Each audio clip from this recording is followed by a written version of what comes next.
What's going on, guys? This your boy John the Liquidator coming back with another video. So it looked like Andrew Berry could be gearing up for some big-time blockbuster trades for the Browns 2026 season. New information has been revealed.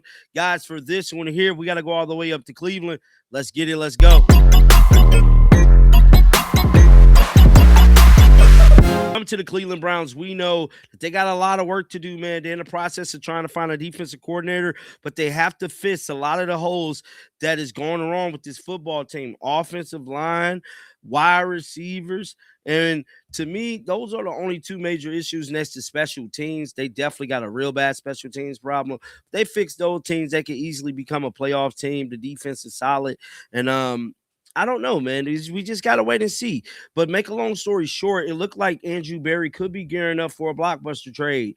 We know salary cap is a big issue for the Browns. They could be looking to get rid of some draft picks, get rid of some players, and free up some space, man. Now, we know Jerry Jeudy is on a $17 million contract, and this could be the last year. Well, this is the last year of his deal. Seeing David Njoku get on up out of there. And hopefully, man, we can see some more moves getting made to free up some salary cap. Now, an article has been released kind of detailing what the Browns could be gearing up for. And y'all know me, man. I got to bring y'all the news, man. Article was just released 16 minutes ago. It said that trading down again might be the best for the Cleveland Browns for the 2026 draft. Somebody said, the article goes on to say there are two words that football fans everywhere walk into when it comes to a new season with the hope of achieving Super Bowl. But there have two other words that the Cleveland Brown fans have become way too familiar with, and that's trading down. Now, I'm not too familiar with this, but supposedly this is a big thing that the Browns have been doing in the years past. It's trading down in the draft. So let's read some of this information about this.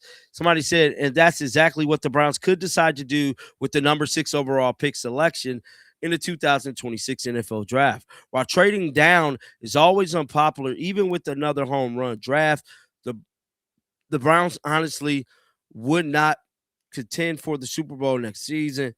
With the stellar draft and everything coming together perfectly, they'll be lucky to be a surprise team in the NFL playoffs.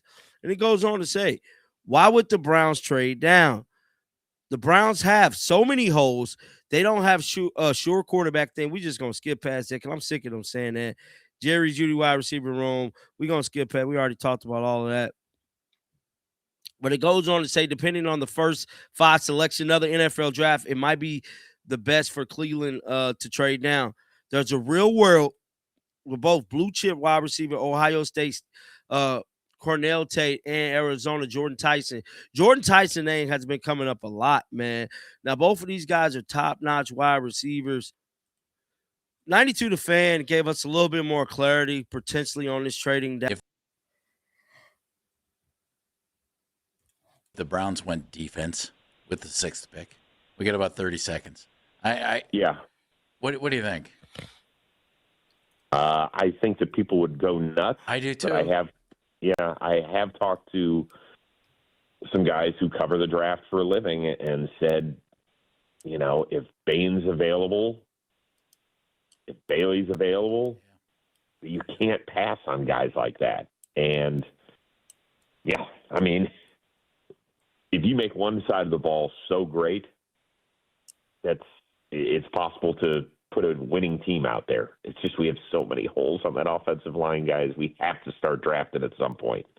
What do you think folks would think if the Browns? So it looked like, man, they could be potentially getting a defensive player. But overall, man, the Browns definitely need to figure out something when it comes to this year's draft. I didn't think that he was going to stay.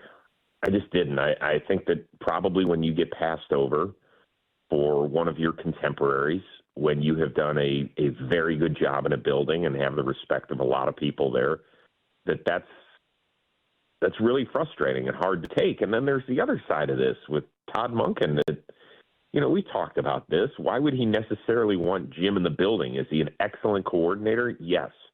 But the minute things start to go off track a little bit, is there the possibility that guys in the building, it's one thing to say, let's say Jim. So Jim moves on, and after 7 games, we're 2-5, and to have the defensive player start saying, "See, we should have hired Jim."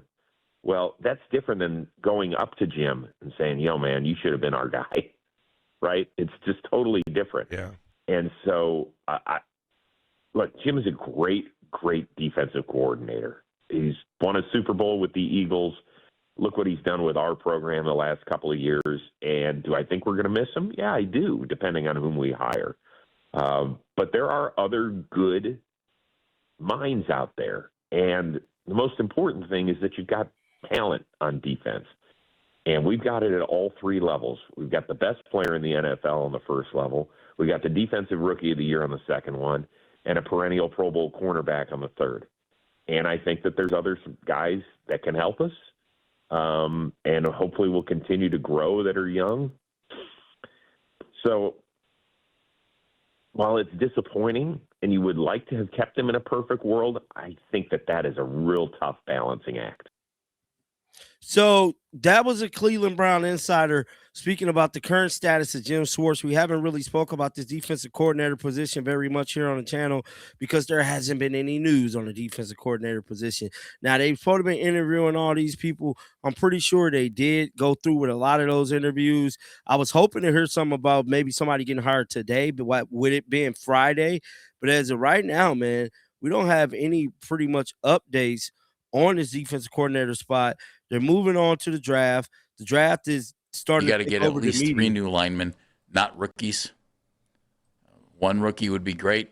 2 veterans, 2 rookies, 2 veterans.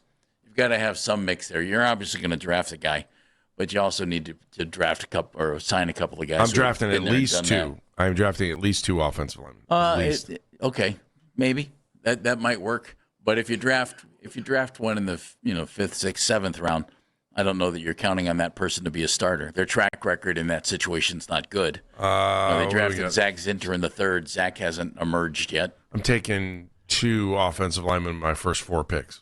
I can't argue with you on that. I'm not. I'm not Andrew Berry. I don't even want to hear the, there was a great quarterback available at that position and we took it. No, you take the best offensive lineman available. I know normally we'd sit that's here. the case. They might end up doing something different at 6 with the 6th overall pick. They could go wide receiver. If they go wide receiver, I think we'll all understand that too. I don't think we'd be mad either because I think when you get a high-profile position like wide receiver, fans like it because fans are buying jerseys of wide receivers. They're not buying offensive lineman jerseys. So that was all the updates for the draft, man. I want to know you guys' thoughts in the comment section right now. Make sure you guys keep them bells on. We'll be back with more content, man. And until next time, shake the haters off. I'm out of here, bro. Peace out.